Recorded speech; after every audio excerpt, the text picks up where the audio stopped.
Hello students, how are you? I hope you are all okay. Today we are going to teach about the embryo sac, type of ovule and pollination. क्या होता है बेटा embryo sac के बारे में हमने इसका development देखा था कंप्लीट। डेवलपमेंट के अंदर लास्ट स्ट्रक्चर हमारे पास एम्ब्रियो सैक की ये आई थी। ठीक है, क्या होता है इसमें 8 न्यूक्लियाई होते हैं, 8 न्यूक्लियाई होते हैं और 7 सेल होती है। ठीक है, क्या होता है कि 1 2 3 जो 3 न्यूक्लियाई ऊपर चले गए थे चलाजल एंड की तरफ, वो कौन सी सेल बनाएंगे? Antipodal cell. ठीक है, यहीं पे जब 2 न्यूक्लियाई जो 3 न्यूक्लियाई नीचे आए थे उनमें से एक तो एग सेल बना रहा था और 2 साइड वाली सिनर्जिड सेल। ठीक है, जिसको हम इक्वली क्या बोल रहे थे? Egg apparatus. ठीक है, उसके बाद 2 पोलर न्यूक्लियाई थे इसके अंदर।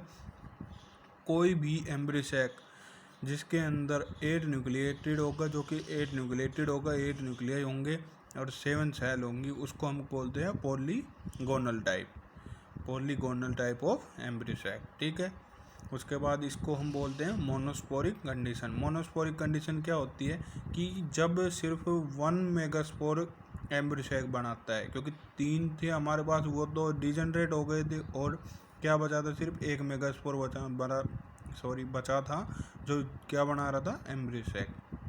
उसके बाद आते हैं टाइप ऑफ ओव्यूल्स के अंदर। टाइप ऑफ ओव्यूल में फर्स्ट आता है ऑर्थोट्रोपस ओव्यूल। ठीक है, जो कि अपराइट स्ट्रेट ओव्यूल होता है, जो कि चलाजल एंड नीचे की तरफ होता है और जो माइक्रोपाइलर एंड होता है वो अपर साइड होता है। उस ये किस में कॉमन होता है? जिम्नोस्पर्म के अंदर। एनाट्रोपस जो हम पढ़ चुके हैं डेवलपमेंट ऑफ, या फिर स्टडी की थी जब हमने ओव्यूल की, उसमें जो डायग्राम बनाया था उसमें एनाट्रोपस ओव्यूल ही बनाया था हमने। और ये एंजियोस्पर्म के अंदर कॉमन होता है, इन्वर्टेड शेप में होता है। उसके बाद आता है हेमीट्रोपस। हेमीट्रोपस क्या होता है, या फिर ट्रांसवर्स बोलते हैं इसको। ये फिनिकल होता है ना, जिसके साथ ये ओव्यूल अटैच होता है, जिसको हम अम्बिलिकल कॉर्ड भी बोल रहे थे ओव्यूल की। ये बिल्कुल ही 90 डिग्री पे होगा, इसके साथ राइट एंगल पे होगा। क्या? ये पूरा ओव्यूल फिनिकल से। ठीक है, चलाजल एंड ये रहा, माइक्रोपाइलर एंड ये है यहीं पे। उसके बाद कैम्पाइलोट्रोपस आता है, जिसको हम एंगुलर भी बोलते हैं। ये एट एन एंगल पे अटैच होगा फिनिकल से।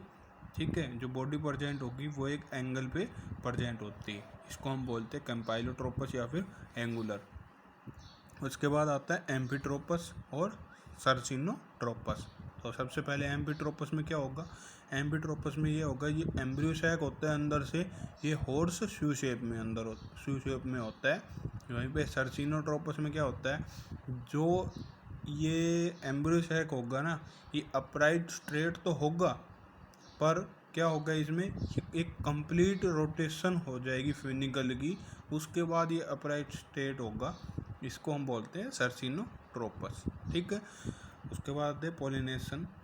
पॉलिनेशन में हमें क्या है? पॉलिनेशन क्या होता है? ये ट्रांसफ़र होता है पोलन ग्रेन का, किससे?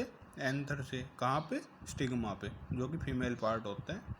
ठीक है, फीमेल गैमेट जहाँ बनता है ओव्यूल के अंदर, ओवरी के अंदर, वो होता है।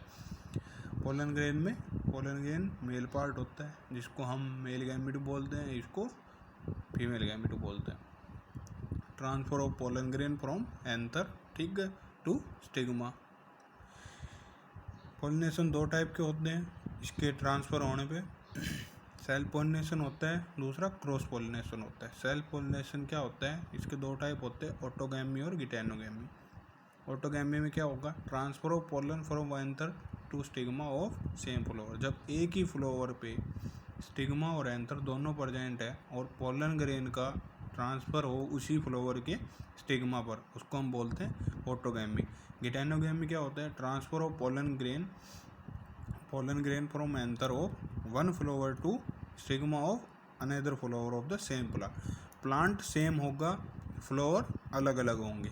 ठीक है, प्लांट एक ही है, इसके 2 फ्लावर हैं, यहाँ पे पोलन ग्रेन है, यहाँ पे स्टिग्मा है, तो इस पोलन ग्रेन का ट्रांसफ़र होगा इस स्टिग्मा के ऊपर सेम प्लांट पे, उसको हम बोलते हैं गिटेनोगैमी।